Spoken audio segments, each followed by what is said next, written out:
یہ دنیا جو ہمیں عام نظر آتی ہے کیا واقعی اتنی عام ہے؟ کیا آپ نے کبھی محسوس کیا کہ کوئی آپ کو دیکھ رہا ہو مگر آپ کو نظر نہ آئے؟ کیا آپ نے رمضان میں کچھ ایسا محسوس کیا جو عام دنوں میں نہیں ہوتا؟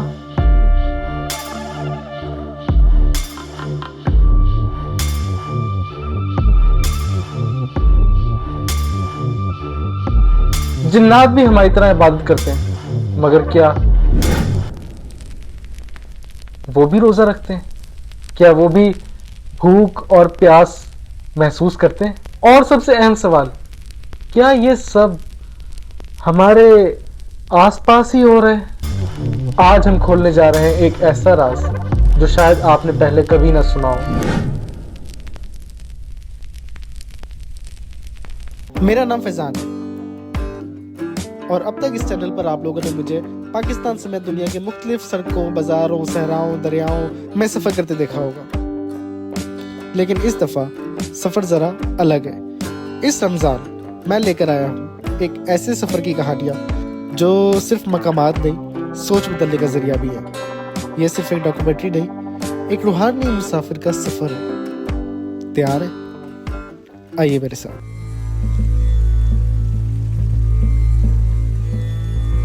جنات ایک ایسی مخلوق ہے جو ہماری طرح نظر نہیں آتی، مگر وہ ہمارے آس پاس موجود ہے۔ اگر انسان مسلمان ہو سکتا ہے اور جنات جن کے بارے میں کہا جاتا ہے کہ وہ نیک ہیں، خدا پاک کی عبادت کرتے ہیں، تو کیا وہ بھی روزہ رکھتے ہوں گے؟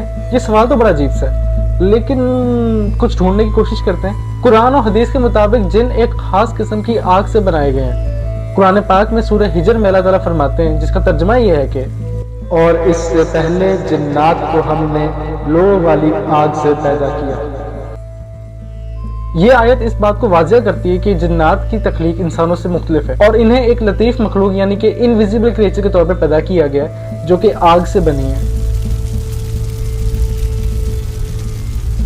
اس آیت سے ہمیں اس بات کا تو آئیڈیا ہو گیا کہ جنات جو ہیں وہ ریئلٹی میں ایگزسٹ کرتے ہیں، لیکن اب سوال یہ پیدا ہوتا ہے کہ کیا جنات بھی انسانوں کی طرح ایمان والے اور کافر ہوتے ہیں؟ جنات کی فطرت اور ہمارے درمیان فرق کو سمجھنا اس ٹاپک کو بہت زیادہ انٹرسٹنگ بنا دیتا ہے، خاص طور پر جب ہم ان کے روزے رکھنے یا عبادت کرنے کے طریقے پر غور کرتے ہیں۔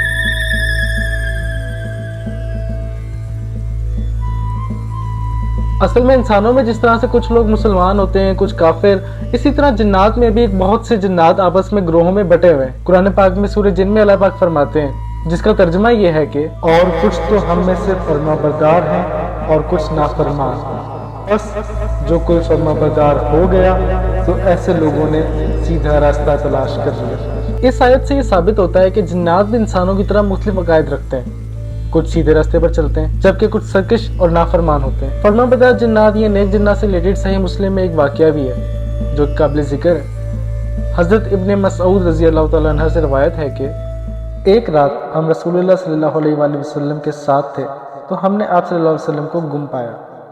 ہم نے آپ صلی اللہ علیہ وسلم کو وادیوں اور گھاٹیوں میں تلاش کیا، آپ صلی اللہ علیہ وآلہ وسلم نہ ملے تو ہمیں ڈر لگا کہ نعوذ باللہ کہیں آپ صلی اللہ علیہ وسلم کو اڑا لیا گیا ہے یا آپ صلی اللہ علیہ وسلم کو بے خبری میں قتل نہ کر دیا گیا ہو۔ ہم نے بدترین رات گزاری جو کسی قوم نے کبھی نہ گزاری ہوگی۔ جب صبح ہوئی تو اچانک دیکھا کہ آپ صلی اللہ علیہ وسلم تشریف لا رہے ہیں۔ ہم نے جب پوچھا، اے اللہ کے رسول صلی اللہ علیہ وآلہ وسلم، ہم نے آپ کو گم پایا تو آپ صلی اللہ علیہ وسلم کی تلاش شروع کر دی لیکن آپ نہ ملے۔ اس پر آپ صلی اللہ علیہ وآلہ وسلم نے فرمایا، میرے پاس جنوں کی طرف سے دعوت دینے والا آیا تو میں اس کے ساتھ چلا گیا، تو میں نے ان کے سامنے قرآن کی تلاوت کی۔ اس کے بعد آپ صلی اللہ علیہ وسلم ہمیں لے کر گئے اور ہمیں نقوش قدم اور ان کی آگ کے نشانات دکھائے۔ اس واقعہ اور حدیث کے بعد ہمیں آئیڈیا ہو گیا ہے کہ جو جنات ہیں وہ بھی ایمان والے ہیں اور وہ بھی اللہ پاک کی تلاوت کرتے ہیں۔ اب بات کر لیتے ہیں کہ کیا وہ بھی روزے رکھتے ہیں کہ نہیں، جو کہ ہمارا اصل میں آج کا ایک ٹاپک تھا۔ اس پر بہت سے علماء کا یہ کہنا ہے کہ جو مسلمان جن ہیں یا جو فرما بردار جن ہیں وہ رمضان کے مہینے کا احترام کرتے ہیں اور وہ عبادت بھی کرتے ہیں اور وہ روزے بھی رکھتے ہیں، ان کا مذہب بھی اسلام ہوتا ہے لیکن ان کی عبادت کا طریقہ مختلف ہوتا ہے۔ امام ابن تیمیہ لکھتے ہیں مسلمان جن میں انسانوں کی طرح عبادت کرتے ہیں لیکن ان کا روزہ مختلف ہوتا ہے کیونکہ ان کی غذا مختلف ہوتی ہے۔ اب بات کرتے ہیں جنات کی غذا اور روزہ۔ کیا جنات بھی بھوک محسوس کرتے ہیں؟ صحیح مسلم میں ذکر کیا گیا ہے کہ جنوں کی غذا ہڈیاں اور پھلوں کے چھلکے ہیں۔ اس سے یہ بات ظاہر ہوتی ہے کہ جنوں کی خوراک کا طریقہ انسانوں سے مختلف ہوتا ہے اور شاید کچھ حد تک ان کے لیے صرف مخصوص چیزیں ہی ہیں۔ اب بات رہ گئی صرف بھوک کی۔ کیا جنات بھی انسانوں کی طرح بھوک محسوس کرتے ہیں؟ جب صحابہ کرام نے نبی صلی اللہ علیہ وسلم سے یہ بات پوچھی کہ کیا جنات بھی انسانوں کی طرح بھوک محسوس کرتے ہیں، اس پر نبی پاک صلی اللہ علیہ وسلم نے فرمایا کہ جو مومن جن ہیں وہ اللہ پاک کی رضا کے لیے روزے بھی رکھتے ہیں۔ اس کا مطلب تو صاف ظاہر ہے کہ وہ بھوک بھی محسوس کرتے ہوں گے۔ یہ حدیث تفسیر ابن کثیر اور بعض دوسری کتابوں میں ذکر کی گئی ہے جس میں یہ بیان کیا گیا ہے کہ جنات بھی انسانوں کی طرح عبادت کرتے ہیں اور یہ کہ جنوں پر بھی فرض ہے کہ وہ اللہ پاک کے حکم کی پیروی کریں ویسے ہی جیسے انسانوں پر روزہ فرض ہے۔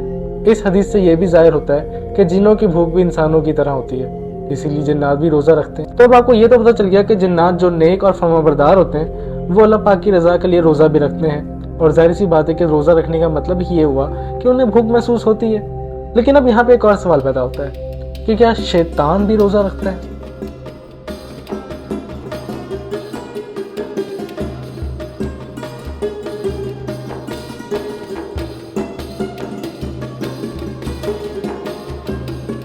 جی شیطان وہی جو قید کر دیا جاتا ہے۔ ویسے اگر آپ نے میری شیطان قید والی ویڈیو نہیں دیکھی تو ڈسکرپشن میں لنک ہے، دیکھ لینا۔ ابلیس جنات میں سے تھا، اس لیے اس نے اپنے رب کا حکم نہیں مانا اور اسی لیے ہم ابلیس کو شیطان کہہ سکتے ہیں۔